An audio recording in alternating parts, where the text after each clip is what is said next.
Sir বউয়ের কোনো চরিত্র ঠিক নেই, বউ দিয়ে ব্যবসা করে খায়, নষ্ট চরিত্রার মধ্যে জাত তালিকা আছে, আপনি তাকে উপদেষ্টা হিসেবে বানান। বন্ধু, আপনি শুধু শহীদদের রক্তের সঙ্গে বেঈমানি করেন, এ বাংলার মানুষ বরদাস্ত করবে না। ডক্টর ইউনূস সাহেব, আমার এই বক্তব্য হয়তো কালকে ইন্টারনেটে চলে যাবে, আমি ওনাকে আহ্বান করে বলছি, আপনি কোনো দিক দিয়ে যদি কোনো কিছুতে ভয় পান, এটা জাতির মাঝে বলেন যে আমি এই দিকগুলো ভয় পাচ্ছি।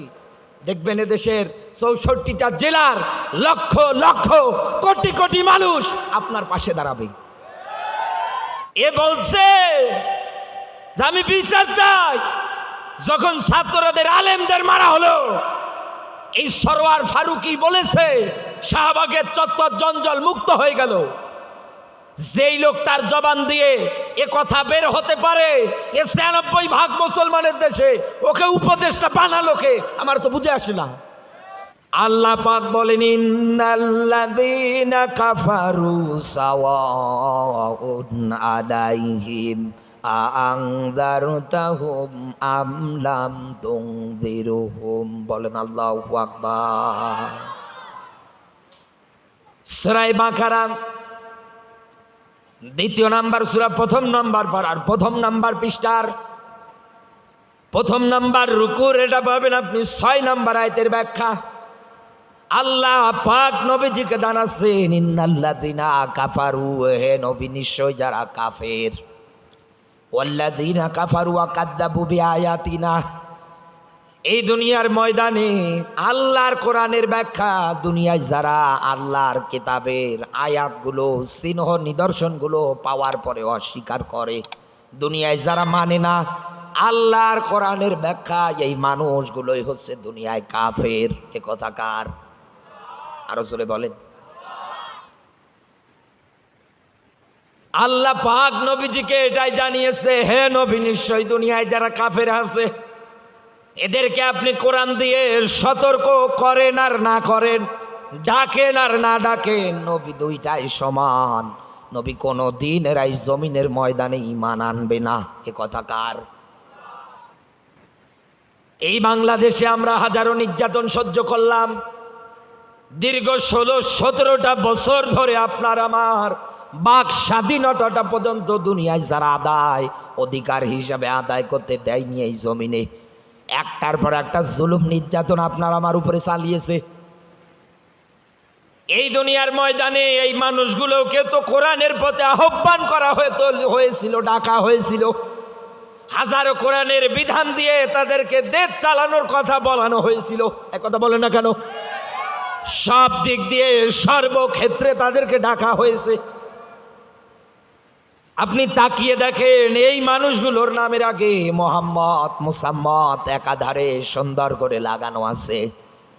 কুড়িগ্রামের মুসলমানেরা এত কায়দায় মুসলমান ঘরে জন্ম নেওয়া সন্তানকে কোরআনের পথে ডাকার কারণে, কোরআনের পথে আন্দোলন করার কারণে, কোরআন বিজয় করার কারণে, কোরআনের হুকুমত কায়েমের ব্যাখ্যার পিছনে ডাকার কারণে এদেশের হাজারো এরকম মুসলমানের সন্তানেরা আলেমদেরকে নির্যাতন করেছে।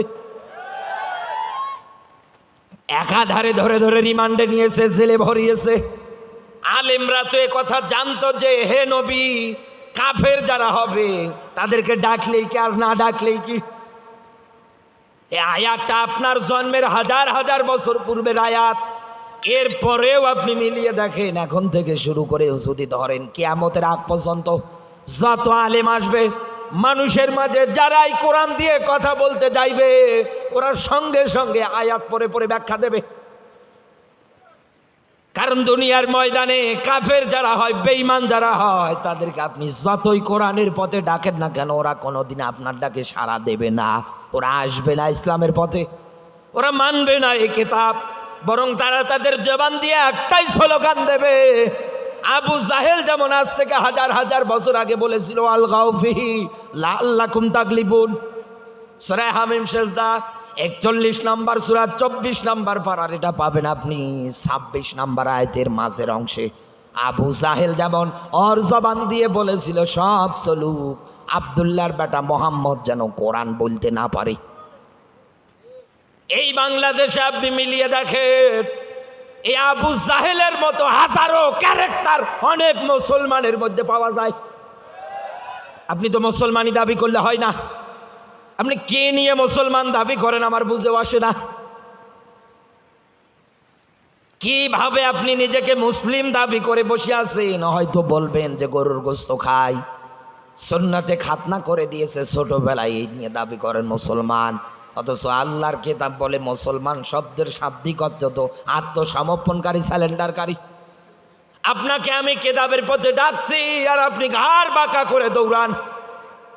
আপনি কেমনে মুসলমান হন আমাকে বলেন তো? কোন দিক দিয়ে আপনি মনে হয় যে আমি মুসলমান? কারণ আপনার ব্যক্তিটাতে আজ কোরআন নেই, আপনার সমাজ জীবনে আজ কোরআন নেই, আপনার রাজনীতি জীবনে কোরআন নেই, অর্থনৈতিক জীবনে কোরআন নেই। যেখানেই তাকাচ্ছেন ওই জায়গায় ইসলামের একটা বিধানও নেই। আপনি কোন দিক দিয়ে বলেন আমি মুসলমান? এ কোরআনে কি সমাজ জীবনের আয়াত নেই? কথা বলে না কেন? এ কোরআনে কি রাজনৈতিক জীবনের আয়াত নেই? এ কোরআনের মধ্যে আপনার একটা পরিবার চালানোর ক্ষেত্রে কেমনে চালানো লাগবে আয়াত নেই। একটারও কাছে তো আপনি আসতে পারেন না, আত্মসমর্পণ করতে পারেন না, স্যালেন্ডার করতে পারেন না। ওই যে কোরআনের আয়াত, নবী এদেরকে ডাকলেই কে আর না ডাকলেই কে এরা কোনোদিন মানবে না। আল্লাহ ঘোষণা দিচ্ছে, হে নবী এরা কোনোদিন মানা তো দূরে থাক, বরং ঈমান পর্যন্ত দুনিয়ায় এরা আনবে না। কুড়িগ্রামের মুসলমানেরা, এই ব্যাখ্যাটা দেওয়ার পিছনে আপনাকে আমার কারণ আছে। কারণ এই দুনিয়ার ময়দানে আমরা তাকে যেটা দেখতে পারলাম, লেডি ফেরাউন পালানোর পরে ডক্টর ইউনূস সহকারে এই দেশে উপদেষ্টা পরিষদ গঠন হয়ে গেল। আমরা তাকিয়ে দেখেছিলাম যে ছাত্ররা আন্দোলন করেছিল, এদের মধ্য থেকেও অনেকেও উপদেষ্টা হিসাবে দায়িত্ব পালন করছে। এরপরে নতুন করে আবারও উপদেষ্টা নিয়োগ দিয়েছে, এর ভিতরে একজনকে দিয়েছে যে এতদিন এই লেডি ফেরাউনের পা চাটতো। এটা তো শাহবাগী। এ তো নিজে শাহবাগে গিয়ে বলেছিল আমি আলেম ওলামাদের ফাঁসি চাই, ফাঁসি দিয়ে দুনিয়ার থেকে বিদায় করা হোক। আপনি ইতিহাস ভালো করে পড়ে দেখবেন, ইন্টারনেটে আজও অনেকগুলো ভিডিও আছে। শাহবাগের চত্বরে হাজারো আলেম ওলামাদেরকে একাধারে পাখির মতো দুনিয়ার থেকে বিদায় করে দেওয়া হয়েছিল, মেরেছিল। এ বলছে যে আমি বিচার চাই। যখন ছাত্রদের আলেমদের মারা হলো, এই সরওয়ার ফারুকী বলেছে শাহবাগের চত্বর জঞ্জাল মুক্ত হয়ে গেল। যেই লোক তার জবান দিয়ে এ কথা বের হতে পারে, এ ৯৬% মুসলমানের দেশে, ওকে উপদেষ্টা বানালো কে? আমার তো বুঝে আসে না। যেটা আলেম বিদ্বেষী, নিজের বউকে পর্যন্ত পর্দায় রাখতে পারে না, নাটকের বিখ্যাত একজন অভিনেত্রী, ওকে আজ এদেশে উপদেষ্টা বানানো হয় কেন? এদেশে কি ওনার চাইতে আলেম ওলামা জ্ঞানী মানুষ নেই? তাদেরকে কেন আপনি উপদেষ্টা বানান না? আর এগুলো নিয়োগ দেয় কে?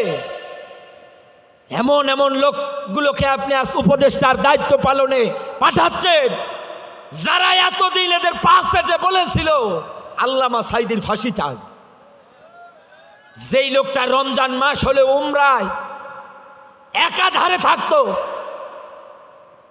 ওই জায়গার মতো একটা জায়গার মধ্যে ইতেকাফে থাকতে, সেই লোকটাকে ফাঁসির জন্যে এরা আবেদন করে, দুনিয়ার থেকে বিদায় করার জন্য চেষ্টা চালায়। আর এদেরকে বাংলার মাটিতে উপদেষ্টা বানানো হয়। এটা বড় দুঃখের বিষয়, এটা বড় কষ্টের বিষয়। এই দেশে আবু সাঈদ কি এই জন্য জীবন দিয়েছিল? এদেশে মুগ্ধ ভাই কি এর জন্য জীবন দিয়েছিল? তাদের রক্তের সঙ্গে যারা বেঈমানি করে উপদেষ্টা নির্বাচন করেছে, সময় আছে এখনো তাকে বাতিল করে দেন। নতুবা এদেশের মানুষ যদি একবার খেপে যায়, পালানোর রাস্তা পর্যন্ত আপনারা পাবেন না। আমি বিশ্বাস নিয়ে বলছি, পালানোর রাস্তা পর্যন্ত আপনারা পাবেন না। এই জন্য আগেই সতর্ক করা ভালো। কারণ ইসলাম বিদ্বেষী, কোরআন বিদ্বেষী মানুষদের ব্যাপারে আল্লাহর কোরআনের ব্যাখ্যা,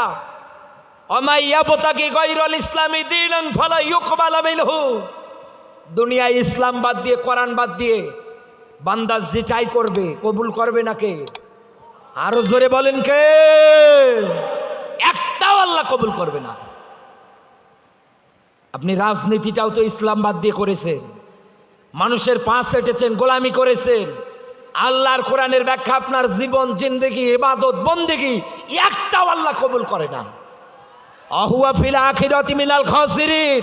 আর এই লোকটা তো কিয়ামতে ক্ষতিগ্রস্তের কাতারে দাঁড়াবে।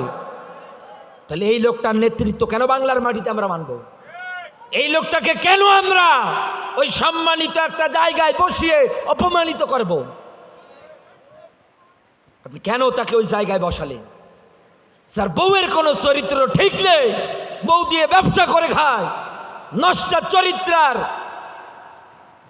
মধ্যে জাত তালিকা আছে, আপনি তাকে উপদেষ্টা হিসেবে বানান। বন্ধু, আপনি শুধু শহীদদের রক্তের সঙ্গে বেঈমানি করেন, এ বাংলার মানুষ বরদাস্ত করবে না।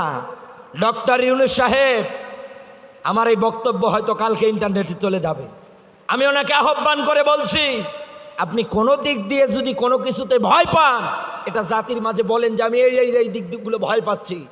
দেখবেন এদেশের 64টা জেলার লক্ষ লক্ষ কোটি কোটি মানুষ আপনার পাশে দাঁড়াবে। কারণ এই দেশের মানুষেরা যে নির্যাতন সহ্য করেছে এতদিনে, এদেশের মানুষেরা এতদিনে যে জুলুম কষ্টের মধ্যে ছিল, সেটা আমরা এই লেডি ফেরাউন পালানোর পরে তার বাস্তব হাল চিত্র দেখেছি। আমি মনে হয় ভুল বলছি, রাগ করেন, মন খারাপ করেন?